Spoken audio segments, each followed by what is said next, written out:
Have you ever felt like you're living in your head while your body just exists? Like there's some kind of invisible wall between what you think you need and what you actually need?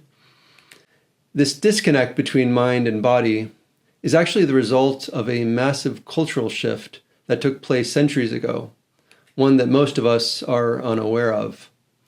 Today, we're going to look at how the way we consume information fundamentally rewires our relationship with our own bodies, and how this explains everything from our exercise obsession to our chronic unhappiness. And most importantly, how understanding this hidden history can help you reclaim that integrated, coherent life your ancestors once lived. Hopefully by the end, you'll have a better understanding of why you sometimes feel a bit like a stranger in your own skin. At the beginning of Chapter 3, Typographic America, of Neil Postman's Amusing Ourselves to Death, Postman writes about a religious group in early American history known as the Dunkers, who at one point expressed the following concern.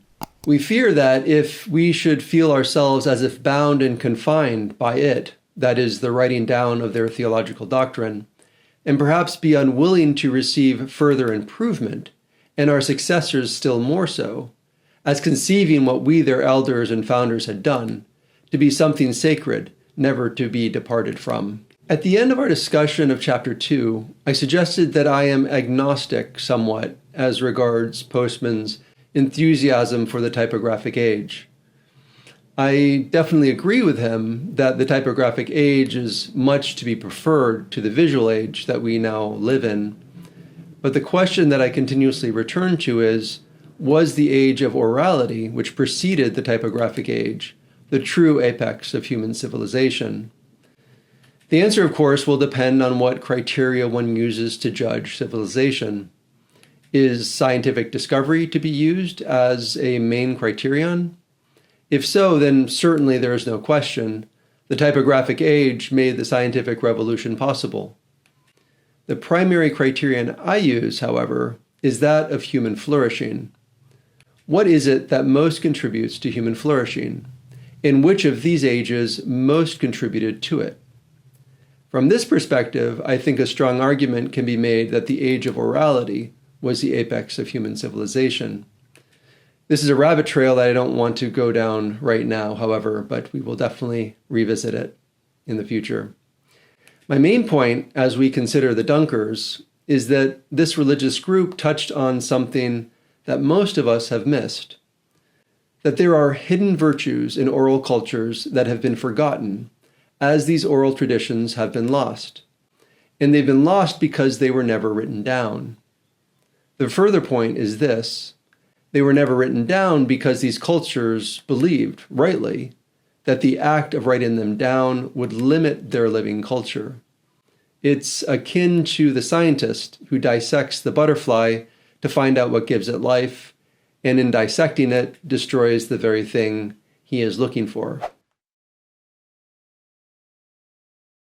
One of the difficulties we encounter in our efforts to understand the world that we live in is that our culture has an inherent bias for new and quote-unquote better things.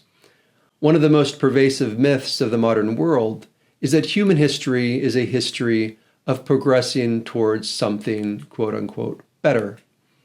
The problem, of course, is that there is no fixed and agreed-upon understanding of what better means. I believe that there are actually criteria for determining what is better for humanity. But for now, I'll simply note that I agree with Postman in his argument that the typographic age is demonstrably better than the visual age, and that this is essentially an argument against the modern myth of progress.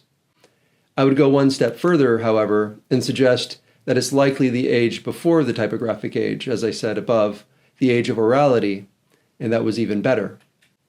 Again, I don't want to get into the weeds defining better here, but suffice it to say that, as I mentioned in the previous installment, human scale is a good criterion for determining the goodness of a thing.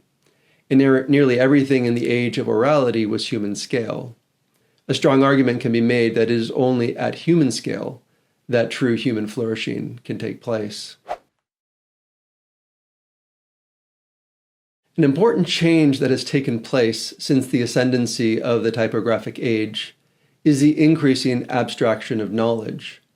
This is something that I mentioned in the last installment, and I mention it again now as Postman includes a quote from Lewis Mumford making this exact point. More than any other device, Lewis Mumford wrote of this shift, that is, from the oral to the typographic, the printed book released people from the domination of the immediate and the local. Print made a greater impression than actual events. To exist was to exist in print. The rest of the world tended gradually to become more shadowy.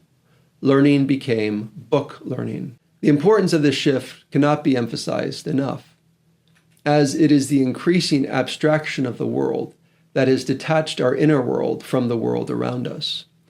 We have become a people whose source of truth, meaning, and reality exists primarily in our minds and sentiments, and only secondarily in our bodies and in the world around us. This process has only sped up as we find ourselves spending more time in virtual worlds online. Increasingly, the line between the virtual world and the real world is being blurred, and there are real-world consequences to this confusion. The most obvious consequence is that as the distance between our minds and our bodies increases, we increasingly treat our bodies according to the logic of our mind. Our mind controls our bodies rather than acting in a synergistic relationship with our bodies. The body has a variety of needs, and if we listen to these needs in an intuitive manner, we would better know how to give our bodies the things that it needs. Instead, we leave it to our minds to decide what these needs are and to attempt to satisfy them. The problem, of course, is that our minds do not do a very good job of this. So our bodily needs do not get addressed, and then we wonder why we are so unhappy. Many important issues like this are difficult to address because the world we find ourselves in lacks the language and experience to express them. As mentioned before, it's difficult to learn about life in the age of orality, as texts from this period are so limited. An example that might be helpful is that of the modern obsession with exercise. Modern exercise is a response to the realization that we have a body and that in order for it to be healthy, we need to give it exercise. The way I just described this situation is an indication of the problem. We think of the body almost as an appendage, rather than as part of a cohesive whole.